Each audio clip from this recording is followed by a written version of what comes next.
Hello and welcome back to your own YouTube channel H for Hindi 1 to 1 translation of daily use sentences। मैंने अपनी जुबान पर काबू रखा। करते हैं शुरुआत। मैंने आई काबू रखने के लिए किसी भी चीज पे काबू करने के लिए आप कंट्रोल वर्ड का इस्तेमाल करते हैं। पास्ट की बात हो रही है तो आप कंट्रोल्ड का इस्तेमाल करेंगे। अब देखिए, मैंने अपने आप पे काबू रखा, मैं कुछ बोला नहीं, तो इस केस में आप माई सेल्फ कह के भी चुप हो सकते हैं, वो भी काफी सही है। और काफी एक एक बढ़िया सा मैसेज भी जाता है, कंट्रोल माई सेल्फ। मैं ये ओवरऑल कंट्रोल कंट्रोल करने की किसी भी चीज को बात है। आपने अपने पेरेंट्स को कंट्रोल में रखा, आपने अपनी बॉडी लैंग्वेज को कंट्रोल में रखा और आपने अपनी जुबान को भी कंट्रोल में रखा। बहुत स्पेसिफिकली आपको अगर यही कहना हो कि मैंने अपनी जुबान पर काबू रखा, तो फिर आप आई कंट्रोल माई सेल्फ के बदले कहिए आई कंट्रोल्ड माई टंग। ठीक है, मैंने अपनी जुबान पर काबू रखा। और टंग का इस्तेमाल जब आप कहते हैं कंट्रोल योर टंग, तो इंग्लिश में भी इसका मतलब यही निकल कर आता है कि अपनी जुबान पर काबू रखो। तो जुबान के लिए टंग इंग्लिश में भी कॉमनली इस्तेमाल होता है और काफी मिलते जुलते ये फ्रेजेस भी हैं। वह मौका देखकर चौका मारता है। He hit sorry he hits a four.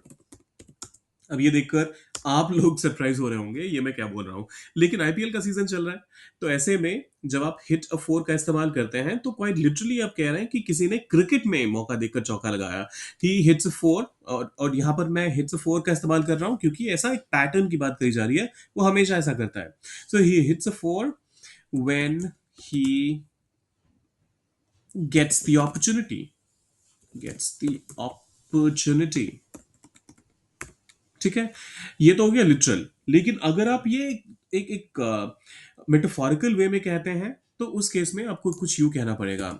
He makes the most of मौका देकर, सो एवरी अपॉर्चुनिटी। या फिर he takes the advantage of opportunities. ठीक है, तो ये तरीके हो सकते हैं अल्टीमेटली। ये वाला जो पहला वाला है वो लिटरल है और बाकी दोनों जो हैं वो मेटाफोरिकल सेंस में कहे जा रहे हैं। तुम्हें देखकर मेरे होश उड़ गए। अब देखिए, तुम्हें देखकर मेरे होश उड़ गए। यू स्टन्ड मी। मतलब सिर्फ तुम्हें देख कर ही।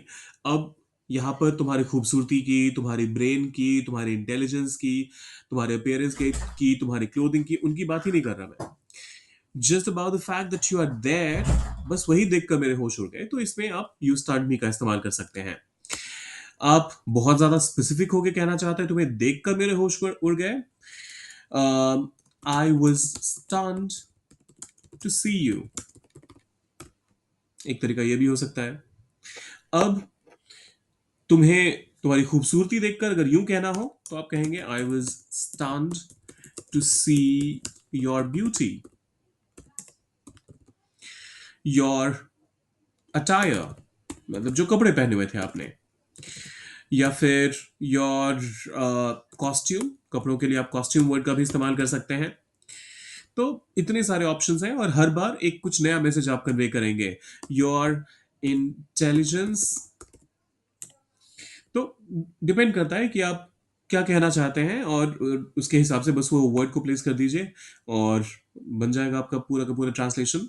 सो I will stunned to see you, सिर्फ आपको देखकर।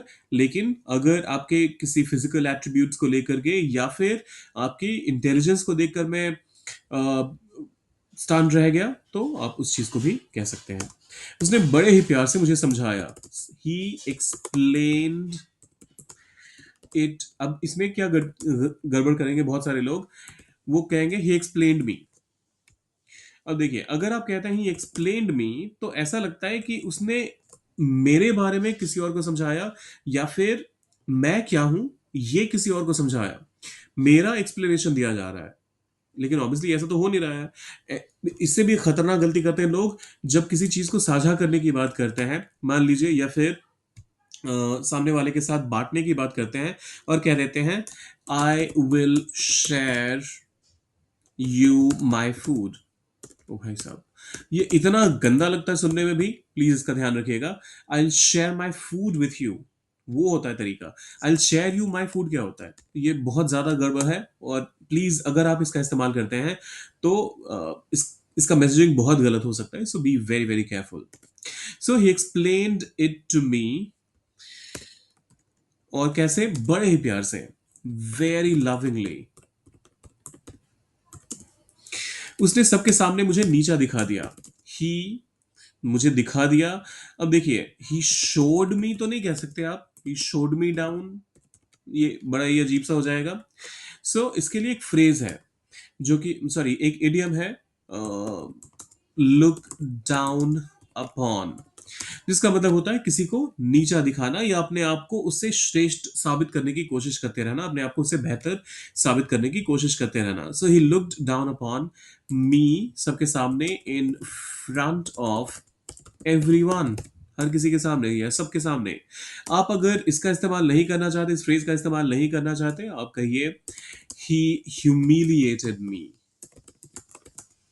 इन फ्रंट ऑफ एवरीवन। तुम हर बात में टांग मत अड़ाओ। मत दिख गया तो फिर डोंट का इस्तेमाल तो करना ही है। डोंट, टांग अड़ाने के लिए का मतलब क्या है, जो भी मैं कर रहा हूं उसमें, या फिर जो चीज कोई भी कर रहा हो, तुम हर बात में टांग अड़ाते हो उसमें। So don't interfere in everything, don't interfere in everything. फिर आता है, उसने मेरी पूरी पोल खोल दी, ही एक्सपोज्ड मी।